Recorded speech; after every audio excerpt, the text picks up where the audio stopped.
You say bye nicely, confidently, like a normal human being, and then somehow both of you start walking in the exact same direction. Now it's weird. Too late to undo the goodbye. Too early to disappear.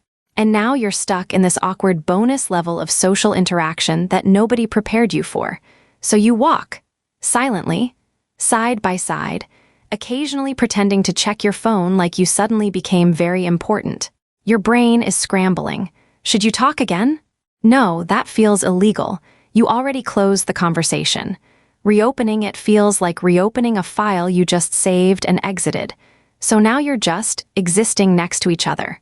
Both aware, both slightly uncomfortable.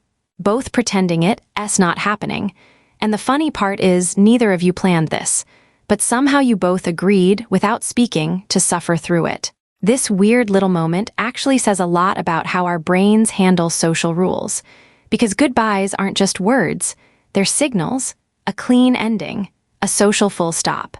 Once you say it, your brain switches modes. Conversation is over.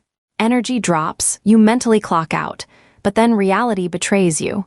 You're still physically together. Now your brain is confused. The interaction is technically finished, but the situation hasn't ended yet. And humans hate unfinished transitions. We like clean exits, clear boundaries. Beginning, middle, end, this is a glitch, so your brain tries to fix it, but there's no good solution. Talking again feels forced. Staying silent feels awkward. Walking faster feels obvious. Slowing down feels suspicious. So you do the only thing left, act normal in the least normal situation possible.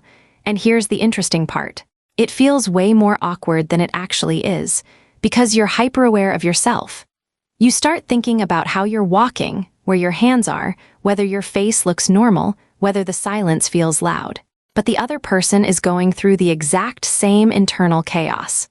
Two people, both overthinking, both assuming the other is noticing everything, when in reality, both are just trying to survive the moment. There's also a tiny bit of social pressure involved. You don't want to seem rude by suddenly changing direction. You don't want to seem clingy by continuing the conversation. You don't want to seem weird by acknowledging the awkwardness. So you pick the safest option, quiet suffering. And you walk together like two coworkers who accidentally left a meeting at the same time and now don't know what to do with their existence. Then finally, something saves you. A turn, a distraction, an excuse to separate. And the second you split, instant relief. Like you just escaped a situation that lasted 10 seconds but felt like a full episode. And the best part, if you think about it later, it wasn't even that serious.